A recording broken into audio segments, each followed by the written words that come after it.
Kak Ruben Onsu akhirnya podcast juga ya guys ya. Kalau kemarin itu kan yang datang kan pengacaranya Kak Ruben Onsu ya guys ya. Tapi kalau kali ini Kak Ruben Onsunya yang datang, tapi beda podcast nih ya kan. Kemarin itu kan Kak Ruben Onsu sudah menjawab di dalam live-nya ya guys ya, soal-soal si Wendut tuh ya guys ya. Nah sekarang di podcast tuh, gue udah demen banget ya kalau misalnya Kak Ruben Onsu udah mulutnya udah begitu lagi. Gue demen banget sumpah, udah setengah gila dia. Masalahnya nih ya guys ya, yang dilawan ini kan mantan bininya ya guys ya. Ini gue nggak tahu nih mantan bininya kenapa gitu ya guys ya.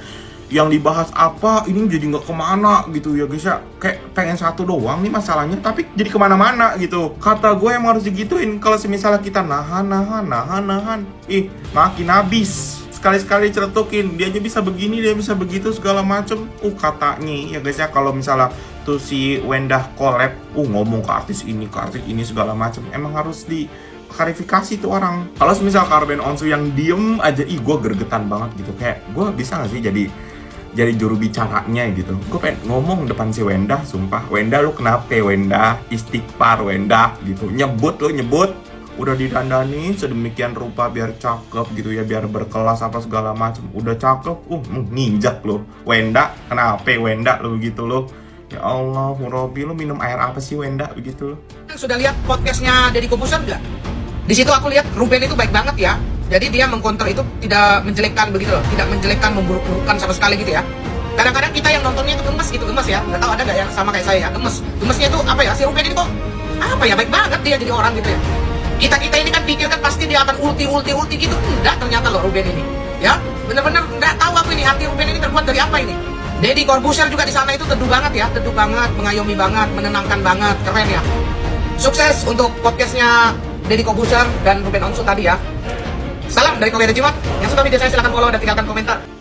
Sebelum Dokcin menayangkan rangkuman dari podcastnya terbarunya Koko RO di Deddy Corbuzier ya, Close the Door, Dokcin thanks God ya, Koko RO memilih untuk menjadi tamu di Close the Door-nya Deddy Corbuzier ya, podcastnya, dibanding podcast-podcast yang lain. Bukan berarti podcast-podcast yang lain tidak baik, tapi kan ada lebih baiknya untuk vibe dan persona seperti Koko memang harus datang ke podcast yang memang diperhitungkan ya, dengan orang yang mengerti dan sudah bergelut lama di bidang entertain. Contohnya seperti kayak Bang Deddy Corbuzier ya.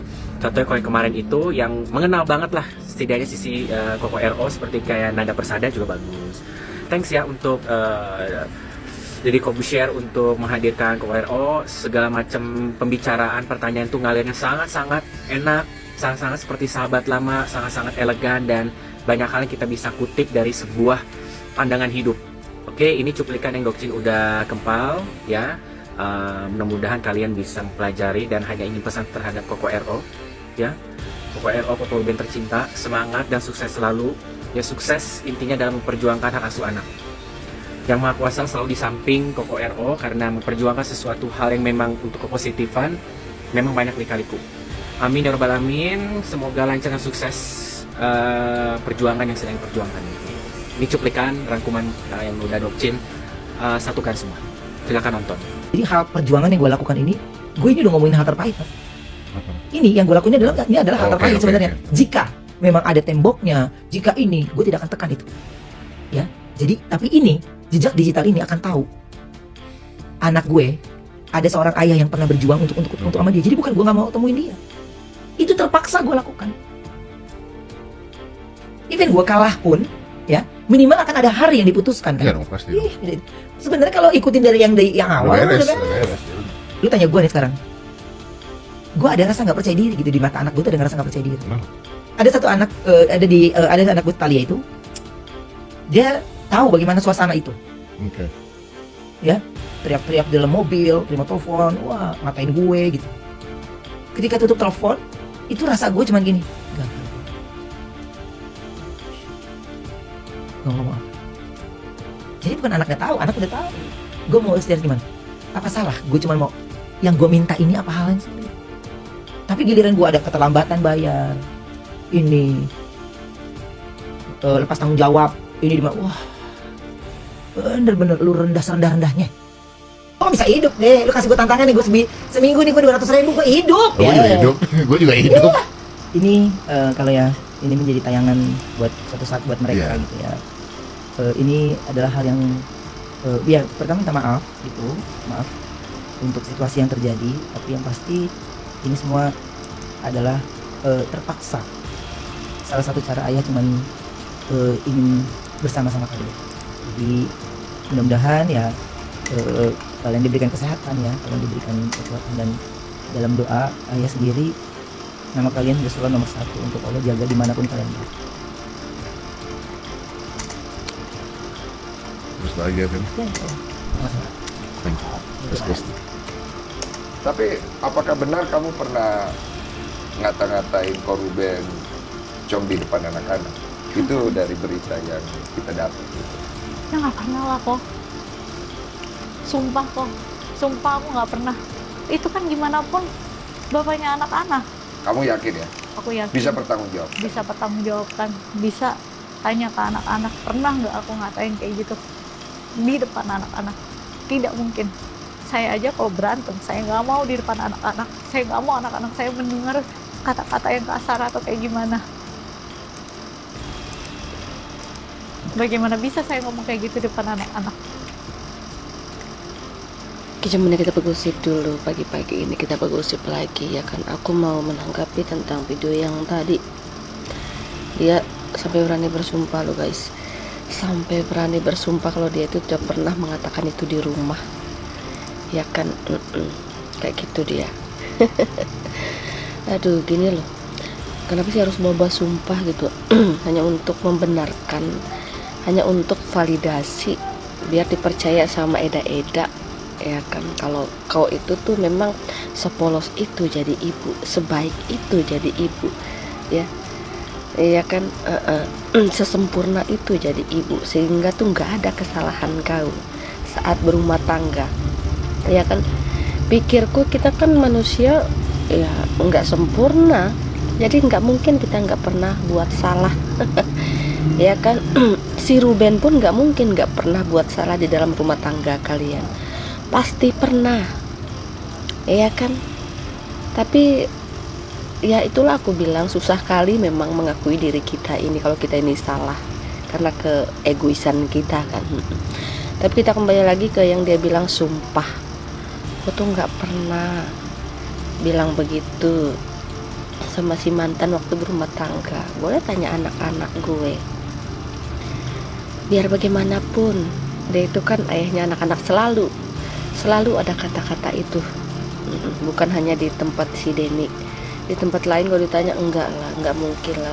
Biar bagaimanapun dia itu kan ayahnya. Iya kan, aku tuh gimana ya, kali ini ya bukan kali ini sih, aku tuh nggak percaya sama sumpah kau, nggak ngena di hatiku. Dari cara kau menyampaikannya, dari cara kau pura-pura sedih, ya kan. Logikanya gini, di depan umum pun kau tega, kau berani mengeluarkan kata-kata itu, menyindir orang yang sudah mengangkat derajat kau berani itu. Apalagi saat di rumah, yang dimana rumah itu kau adalah ratunya. Dan lagi yang mengungkapkan ini adalah anak-anak yang mereka dengar sering, katanya sering menghina ayah, apalagi ketika sama si ikan pesut lagi duduk-duduk atau lagi apa, ketika ada mungkin ya rasa nggak puas gitu, sering dia ngomong kasar. Itu kata anakmu, kata si Betran, iya kan. Masalah kau bilang tanya aja anak-anak, lah itu anakmu sudah ngomong. Iya, kalau kita tanya ke anak ini yang dua, anak yang dua yang kecil ini masih bisa kau pegang otaknya. Kita juga seorang ibu. Kalau si Betran kan nggak bisa kau pegang otaknya, nggak bisa kau ikat lidahnya, ya kan. Jadi apapun yang terjadi, si Betran itu sudah bisa menyimak dan sudah bisa memikirkan konsekuensinya, kayak gitu loh. Dan aduh gimana sih. Dan si Onsu sekarang itu sedang memperbaiki diri, sedang mendekatkan dirinya sama Robnya, sedang sering-sering ke tanah suci. Ya, nggak mungkin dia itu berbohong, ya kan? Ini nggak mungkin dia itu berbohong. Sia-sia dong, ya kan, semua perjuangannya dia untuk mendekatkan diri sama Robnya, memperbaiki dirinya, berkumpul sama orang-orang soleh, ya kan, percuma itu semua kalau dia berani berbohong di depan halayak rame dengan dipublikasi pula. Ya, jadi di sini gua tuh nggak percaya sama lu, endah. Dari mimik lu aja, dari cara penyampaiannya aja, pura-pura nangis aja di situ mah gua udah enek sebenarnya. Susah memang kan, susah memang untuk mengakui diri ini salah gitu. Padahal sesimpel itu, ya kan. Kalau seandainya ini didengar sama si Onsu, klarifikasi lagi si Onsu nanti, kan pasti nih orang-orang atau wartawan itu mencari si Onsu lagi, ya kan, menanggapi lagi tentang podcast ini. Kita tunggu aja, pasti ada itu. Jangan bilang lagi nanti ungkit-ungkit, bongkar-bongkar. Seharusnya itu aib kan, seharusnya itu disimpan kan, gak usah dibuka lah. Yang buka duluan dia, yang bikin ricuh dunia panah ini kan dia. Aduh, gua nggak percaya sama lu.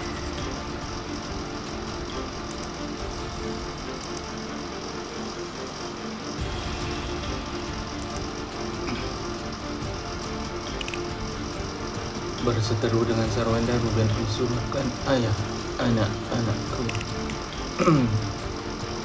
Selebritas Ruben Onsu meminta maaf kepada seluruh anak-anaknya, Thalia Tania, dan anak angkatnya Bertrand Putra Onsu atau Onyo atas kekisruhan yang terjadi dengan mantan istrinya Sarwenda. Ruben Onsu mengaku langkah hukum yang ditempuh bukan keinginan pribadi, melainkan dilakukan demi memperjuangkan kebersamaan dengan anak-anaknya. Aku sebagai ayah minta maaf atas situasi yang terjadi, tapi yang pasti ini semua adalah terpaksa. Salah satu cara ayah ingin bersama kalian anak-anakku, kata Ruben. Semoga kalian diberikan kesehatan, diberikan kekuatan, diberikan keselamatan, jelas nyawa. Ayah bisa sedih banget ketika menghadapinya, ya, perseteruan dengan mantan istrinya ini berlarut-larut. Namun semoga segera menemukan titik terang